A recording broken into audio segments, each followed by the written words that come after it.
नमस्कार, मैं हूं भुवनेश सेंगर।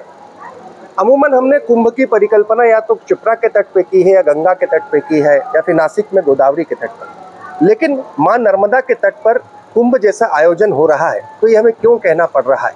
24 से 30 मई तक इस आयोजन के पीछे की वजह क्या है? कितने संत इसमें आएंगे? कितना भव्य आयोजन होगा?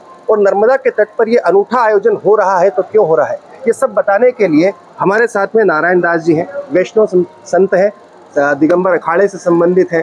और जब हम कुंभ की परिकल्पना करते हैं तो हम जब बात आती है अखाड़ों की, ये सब कुछ आपसे हम जानेंगे। आखिर क्या आयोजन है, किस तरीके का आयोजन है और इसे क्यों अर्ध कुंभ कहा जा रहा है? नर्मदा के तट पर सबसे बड़ा आयोजन क्यों कहा जा रहा है?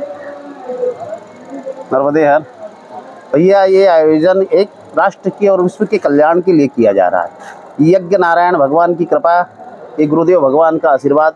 ये 75 वर्ष तक गुरु महाराज ने तपस्या की और तपस्या के पश्चात ये उनका यज्ञ भी परंपरागत चला आ रहा है। गुरु महाराज यानी सुंदरदास जी महाराज की सुंदरदास जी महाराज यहीं पर उनकी प्रतिमा भी है, सुंदरदास जी महाराज की कृपा से ये आयोजन चला रहा है।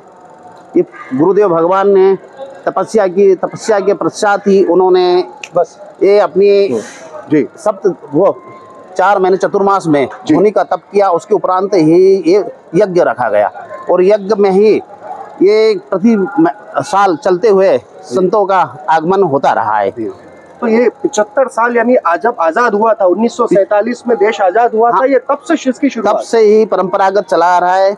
हमारे गुरुदेव भान का यही था कि 4 महीने चतुर्मास करते थे और चतुर्मास के उपरांत ही यज्ञ करते थे।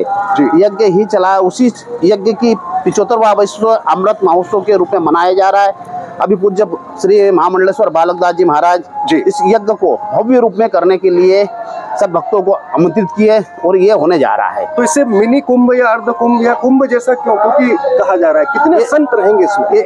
इसके अंदर मिनी कुंभ और इसको कुंभ का रूप इसलिए दिया जाएगा कि एकत्रित इसमें हजारों संतों का आगमन है। धर्माचार्य, महामंडलेश्वर और जगत गुरु अखाड़े, इस सभी का आगमन है।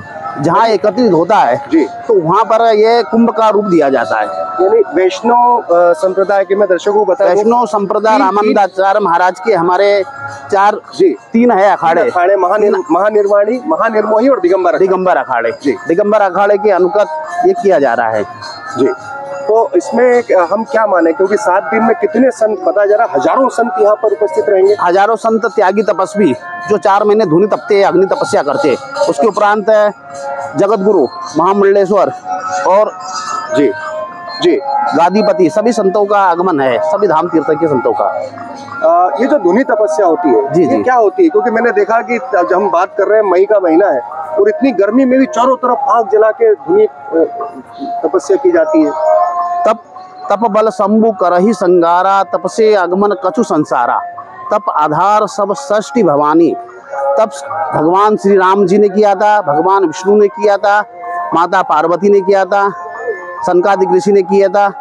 वही परंपरा हमारे तपस्या से ही चली आ रही है। तपस्या ही मानव मात्र को करना चाहिए और संतों का सर्वश्रेष्ठ साधन है तप। अच्छा, एक बात बताइए, जो कुंभ में हम देखते हैं कि जैसे संत जब आते हैं, पेशवाई निकलती है भव्य, उसमें तमाम साधु संत होते हैं, तो यहाँ भी वो पेशवाई का दृश्य नजर आएगा? यहाँ पर बड़वा नगर में नागेश्वर मंदिर से पेशवाई का दृश्य आगमन होगा। उसमें प्रारंभ में हाथी, घोड़े, बैंड, 1100 माताएं, मातृ शक्तियों के द्वारा बड़वा से आश्रम तक, यज्ञ स्थल तक संतों का समागम के साथ में, कई रथों के साथ में यहाँ आगमन है। उसी को पेशवाई कहते हैं हम लोग। अच्छा, और वो जो हम देखते थे, क्योंकि पूरे शाही, क्योंकि संत जब आते हैं तो पूरे शाही अंदाज में वो प्रवेश करते हैं, वही रूप आपको मिलेगा।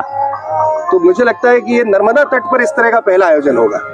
ये तो अब कब क्या हुआ है कि वर्तमान में मां नर्मदा के तट पर, पावन तट पर, ओंकारेश्वर ज्योतिर्लिंग पे ये गुरुदेव भगवान सुंदरदास जी महाराज की तपोस्थली पर पहला ही आयोजन हो रहा है। इस क्षेत्र के लिए सौभाग्यशाली है और भक्तों के लिए मैं एक अनुरोध करूंगा कि इस आयोजन में पुण्य के भागी बने। बिल्कुल। तो देखिए, आप देख सकते हैं इधर देश भर से साधु संतों का आना शुरू हो चुका है।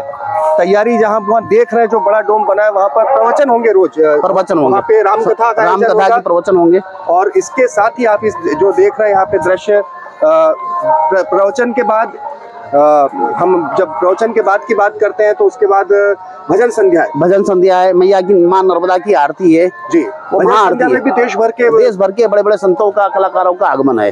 चित्र विचित्र जी जी, बड़े बड़े कलाकारों का आगमन है। बिल्कुल, वृंदावन से, अयोध्या से, चित्रकूट से, हरिद्वार से जी, और चारों धामों को, बद्रीनाथ से भी संतों का आगमन है, द्वारका से भी संतों का आगमन है। ये संतों का आगमन रखा गया है। बिल्कुल। तो देखिए, हमारी जो संस्कृति है, सनातन संस्कृति, सनातन सभ्यता और जो हमारे 13 अखाड़ों की व्यवस्था है, उसमें वैष्णव संप्रदाय के 3 अखाड़ों का एक बड़ा कुंभ जैसा नर्मदा के तट पर 24 से 30 तक खेड़ी घाट यानी बढ़वा के पास में सुंदरदास आश्रम में ये नजर आएगा।